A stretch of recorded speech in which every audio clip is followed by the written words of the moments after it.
हाँ? अब भाई बूढ़े पिता को बेटा देगा तभी ना वो पाएगा, हाँ? वो देगा फल खरीद करके कि ले जाइए चढ़ा दीजिए तभी ना फल चढ़ाएगा। बूढ़े पिता को धर्म कराने वाला कौन हो सकता है? उसका बेटा हो सकता है। और एक पति को धर्म कराने वाला उसकी धर्म पत्नी, अकेले वो धर्म नहीं कर सकता। आज बड़े बड़े महात्मा भी महाराज पत्नियों के कहने पर पाप कर बैठे हैं। कश्यप जी महाराज समझाते रहे कि देवी ये समय संध्या वेला का है, संध्या गायत्री का है, दीपदान का है, लेकिन देवी मानने को तैयार नहीं। दीदी ने कहा कि नहीं, हमको रति करना है, और इनके जबरदस्ती करने पर और बार बार समझाने के बाद जब इन्होंने नहीं समझा और महाराज कश्यप के संध्या वंदनादि को खंडित कर करके उस समय जो अधर्म रूप से पुत्र हुआ, वो महाराज कहते हैं भगवान शंकर के गण भी उसको माफ करने वाले नहीं थे। भूत प्रेत उसके ऊपर अधिक आसक्त रहते हैं। उस समय है भगवान शंकर शिव पार्वती की विचरण का। माता दीदी को बड़ा पश्चाताप हुआ। इन्होंने कहा कि एक ही प्रार्थना है कि मेरे पुत्र नष्ट ना हो, इनको क्षति ना हो, नहीं होंगे। ये अपने पुत्रों के द्वारा देवताओं को क्षति ना हो, इसलिए 100 वर्षों तक अपने उदर में ही रखे रहे, जन्म ही मैया नहीं दी। जब कश्यप ने कहा कि देवी इन पुत्रों का उद्धार चक्रपाणी भगवान नारायण के हाथों होगा, तो इनका अंधकार छूटा। कहते हैं कि कश्यप जी ने इनका नामकरण कर लिया। जो भगवान कश्यप के वीर से स्थापित हिरण्यकश्यप और मैया अदिति के गर्भ से जो पहले उत्पन्न हुआ उसका नाम हिरण्याक्ष रखा। हिरण्याक्ष बड़ा ही पराक्रमी, उसको अपने बल पर लोकपाल सहित तीनों लोगों को अपने बस में कर लिया। और एक बार घूमता हुआ वरुण जी की राजधानी विभापुर में पहुंचा और वरुण जी का उपहास करने लगा कि कुछ लड़ना भिड़ना भी आपको आता है कि नहीं आता है। वरुण जी ने कहा कि अगर आपको हमसे ही लड़ना है महाराज, तो हमसे क्यों लड़ते हैं? धरती पे बहुत से ऐसे योद्धा हैं, आप उनसे लड़िए, विभापुर में क्या लड़ने आए हैं? वहां पर गया तो इस क्रोध में महाराज कहते हैं कि पृथ्वी को ही उठा करके रसातल में पहुंचा दिया और हिरण्याक्ष का उद्धार करने के लिए भगवान को 12 रूप में अवतार लेना पड़ा। और माता पृथ्वी को अपनी दाढ़ी पर रख करके जब भगवान स्थापित करने लगे तो पीछे से इसने हुंकार भरी, ऐ सुकर तू कहां जा रहा है? भगवान ने पहले तो पृथ्वी को यथावित स्थान पर रखा और उसके बाद फिर कहा अब बताओ कि भैया तुमको क्या चाहिए? उसने कहा कि हमको मल्ल युद्ध चाहिए, जो कुछ मांगता है नारायण उसको अवश्य देते हैं। और हमारे 12 भगवान के द्वारा हिरण्याक्ष, यानी हिरण्याक्ष का मतलब है मोह हो जाता। आपका मोह है, आपका ये लोभ है कि महाराज सब कुछ हमको मिल जाए, हमारे अलावा किसी को न मिले, वही हिरण्याक्ष है। और भगवान ने हिरण्याक्ष का उद्धार किया। बोलिए वाराह भगवान की जय। विदुर जी ने श्री मैत्रेय से पूछा कि स्वयंभू मनु के वंश में मैथुन धर्म के द्वारा प्रजा की बहुत वृद्धि हुई। मैत्रेय जी ने कहा कि विदुर जी, ब्रह्मा जी ने कर्दम जी की आज्ञा दिया कि संतान उत्पन्न करो। तब उन्होंने 10,000 वर्षों तक तपस्या की और सरस्वती के तट पर एकाग्र चित्त होकर के श्री हरि की आराधना की। और जब भगवान प्रकट हुए तो भगवान ने कहा कि मांगिए आपको क्या चाहिए। इन्होंने कहा सरकार मैं आपका दर्शन कर लिया, अब हमको कुछ नहीं चाहिए। भगवान ने कहा कि नहीं, आपके मन में विवाह की इच्छा थी, इसलिए आपका विवाह पहले होगा और उसके बाद आप हमारी शरणागति प्राप्त करिएगा। अब भगवान का आदेश है, कैसे ना माने। अब मन में तो इच्छा थी ही विवाह के लिए, लेकिन सुंदर स्त्री मिले इसलिए भगवान को जपने लगे। अब कुछ लोग स्त्री को जपते हैं, इसी से विवाह हो जाए तो जीवन बढ़िया चलेगा। अरे जीवन अच्छा चलेगा कि नरक चलेगा महाराज, ये तो समय बताएगा। इसलिए नारायण से निवेदन करिए, पत्नी मनोरमाम देवी मनोवृत्तानुसारिणे, जो आपके मन की वृत्ति को समझ ले, वही पत्नी कि आप चाह क्या रहे हैं। जेब में पैसा है ये नहीं महाराज, अब पत्नी बोले कि ऐसा जात रहे हो तो बस्ती तुलस्याम से 2 साड़ी लेके आना, और उसके पास पैसे नहीं। मन की वृत्ति को समझने वाली पत्नी ही पति का उद्धार कर सकती है। पत्नी का अर्थ है जो पतन से उबार ले, पति को पतन से उबारने वाली ही धर्म पत्नी हो सकती है। वाइफ से कल्याण नहीं होने वाला, मैडम से कल्याण नहीं होने वाला, धर्म पत्नी से कल्याण।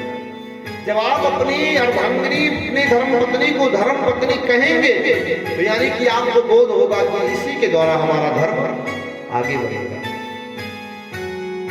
और महाराज उसको कथा में लेके चलने के लिए लज्जा आवे, शर्माए।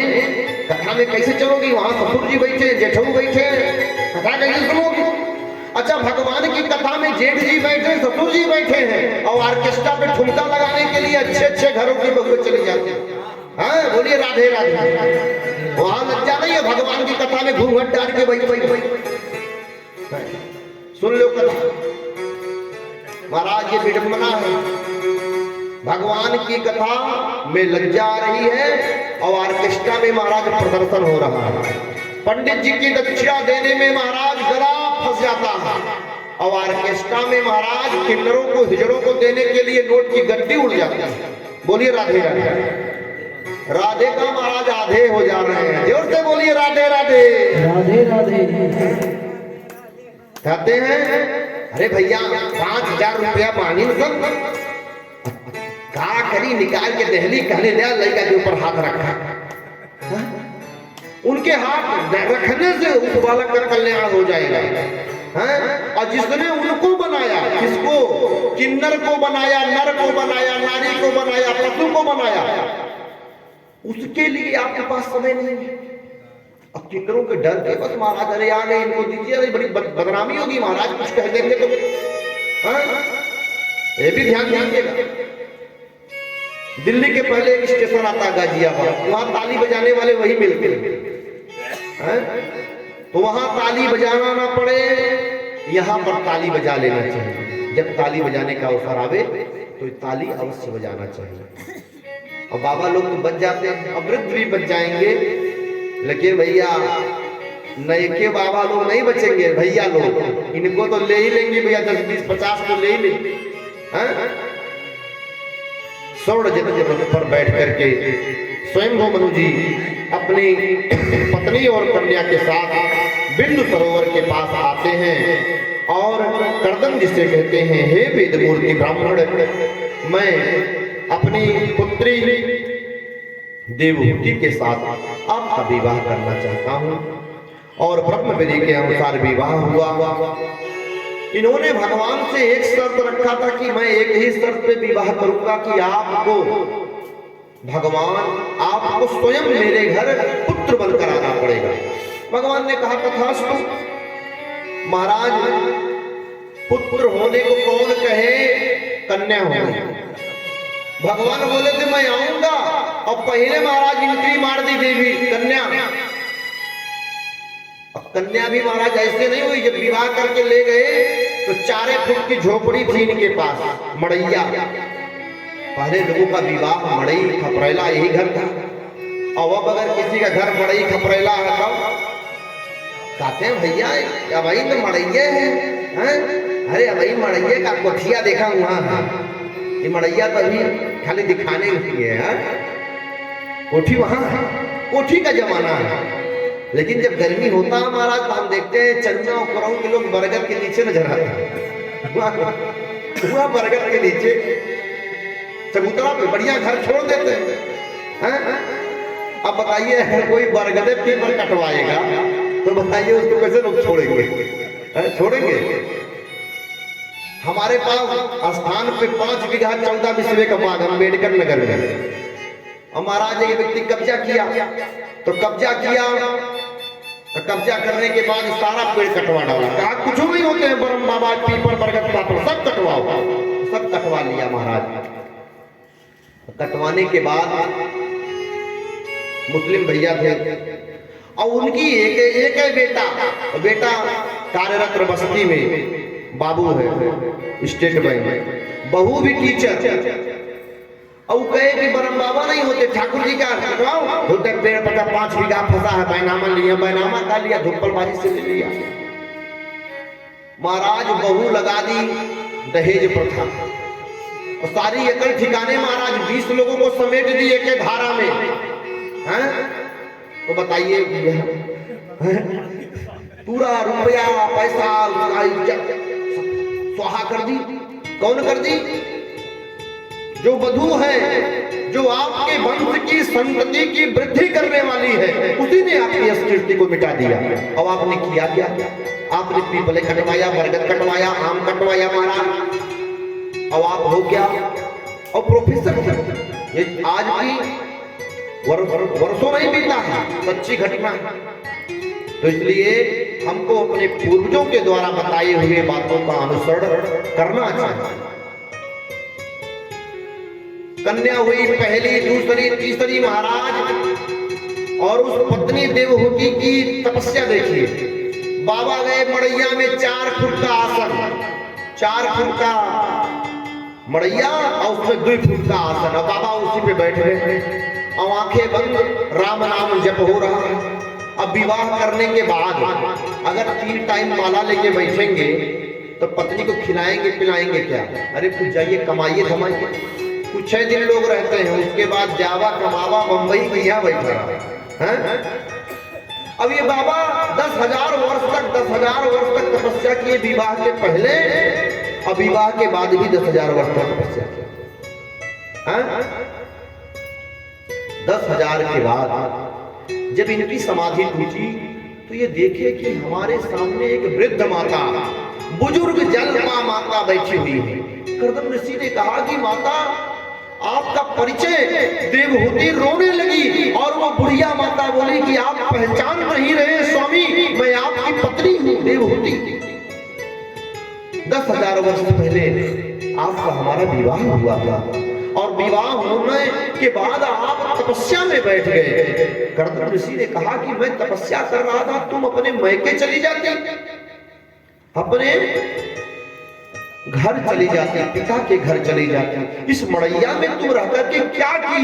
उस पत्नी ने कहा कि पत्नी का धर्म है कि पिता के किए हुए धर्म में सहयोग करे। ध्यान दीजिएगा, पत्नी का धर्म है कि पति के धर्म कार्य में सहयोग करे, न कि बाधा बने। पति कहे चलो रामलला का दर्शन करें, हाँ आज हमारे भतीजा का विवाह है, 10 दिन बाद तुम्हें रामलला दिखाता है, रामलला वहीं बैठा रही गई है आई। अरे जो महाराज कहते हैं जो दृश्य अभी है वो वर्षों बाद नहीं रहेगा, जो रौनक अब है वो वर्षों बाद नहीं।